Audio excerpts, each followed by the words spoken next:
Can't believe that's Batman and Jason Bourne. We're like, yep, that's us. Ford hates guys like us because we're different. Well, we heard he's difficult. Ken? No, Ken's a puppy dog. What I love is that it's about two almost nerds who is so passionate about what they do, they can't do anything else. Do you recognize that in yourself? I think nerdiness is one of the keys to happiness, right? Yes. Having something that you absolutely are obsessed with, that you love, you're not trying to be cool, you're actually feeling, heated and hot about something. I think that's an absolute essential ingredient to being happy in life. Yeah, I agree. So the great Carroll Shelby is going to build a car to beat Ferrari with a Ford. Correct. And how long did you tell them you needed? 200 or 300 years? 90 days. Tell me about that fight scene. That's an epic fight scene. Everyone is blown away by that fight scene. An epically inadequate fight scene, isn't it? It was wonderful. It's weird to have a fight where there are no winners. Yeah. All right. Come here! Morning, Shelby. Morning, Molly. Up yours. I'll go to hell. Where both guys lose. Two friends who at that moment want to kill each other, but desperately are trying not to hurt each other, Like brothers fighting.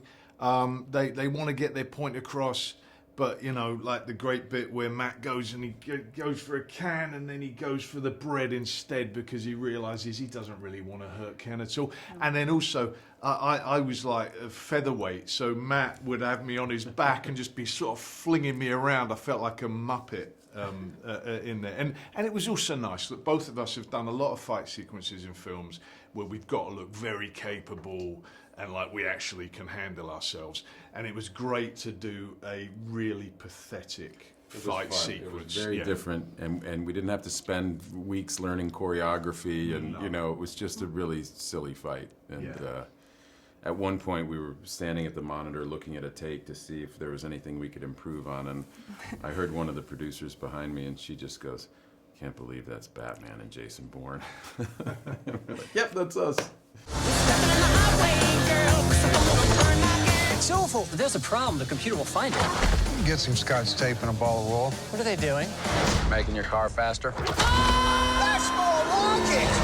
What do you think the sports genre is, what it does so well? Because I know nothing about sports, but I love sport films.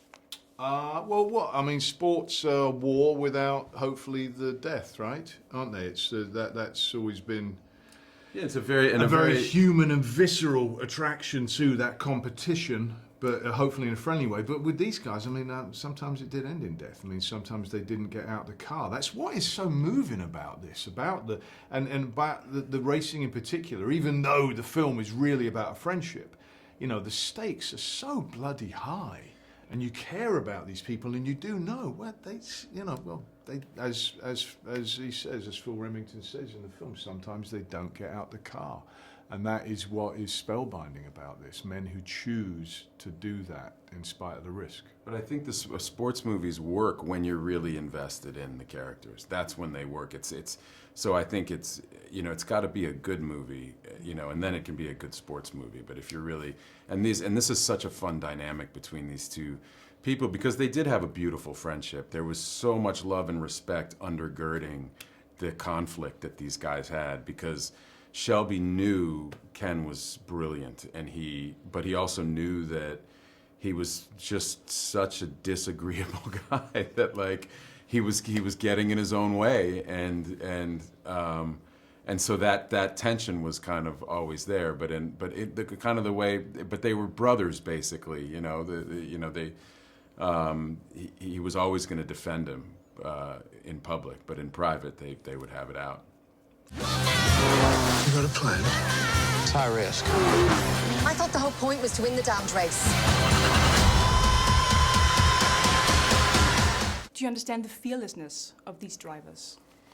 I don't actually agree that there was fearlessness. I think that's the wrong way of putting it. I think that they would have to be very dim not to have any fear. each one of these had friends who had died.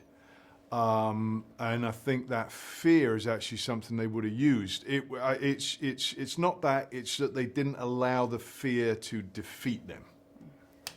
Yeah, they didn't allow the fear to keep them from doing this, because it was incredibly dangerous, and I think they're definitely, yeah, I think that's a good way of putting it. It was more about overcoming fear than not having it. If this were a beauty pageant, we just lost. Looks aren't everything.